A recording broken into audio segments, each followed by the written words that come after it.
देखिए, जैसे 5/2 हम लिखे यहाँ पर 5/2, ठीक है ना। तो जब किसी भी संख्या के बटा में 2 है, बटा में मतलब नीचे में 2, तो 5 का आधा कितना हुआ, नीचे में अगर 2 हो तो ऊपर वाला को आधा कर दीजिए, तो 5 का आधा कितना होता है, ढाई। ढाई को कैसे लिखते हैं, 2.5। टू, अब 0.5, ₹2.5, तो ₹2, अब 8 आना यानी 50 पैसा था, 2.5। उसके बाद जीरो भी लगा दीजिए, कोई दिक्कत नहीं उससे, ठीक है ना। तो इसीलिए जीरो कितना भी लगा दीजिए, पॉइंट के बाद वही रहेगा, ठीक है। इसको और क्या लिख सकते हैं, एक चीज, तो 2 और 0.5 के बदले में ही होता 1/2। 1/2 मतलब ₹1 का था। यहाँ देखिए 5/2 मतलब ₹2.5, यानी ₹5 का आधा।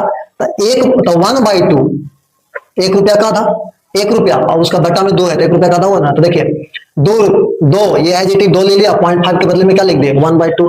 यही चीज है। तो दो देखिए पूर्णांक तोड़िए, 2 दूनी 4 है, 1 5/2, यही चीज आ गया। यही सब बचपन के जो 4 5 6 7 वाला बचपन रहता है ना, उसका बुकवा में यही सब लोड ले रहता है। कभी फ्रैक्शन में यही चीज बता देगा, कभी डेसिमल में, कभी ये कभी वो कभी ये, यही चेंज करते रहेगा, ठीक है ना। तो यहाँ पर देखिए 1/2 1/2 1/2 यानी 8 ना, ये है 8 ना मतलब 50 पैसा।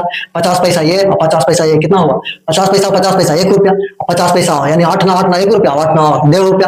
₹1.5 कैसे लिखेंगे, 1.5, ठीक ना। इसी को और कैसे लिख सकते हैं, ये तो डेसिमल में लिख दिए हम, 0.5 डेसिमल। अब हम आगे जो ऐसे लिखना चाहेंगे, फ्रैक्शन में लिखना चाहेंगे, कैसे लिखे, या फिर पूर्णांक में, तो 1 अब 0.5 के बदले में क्या लिखेंगे, 1/2।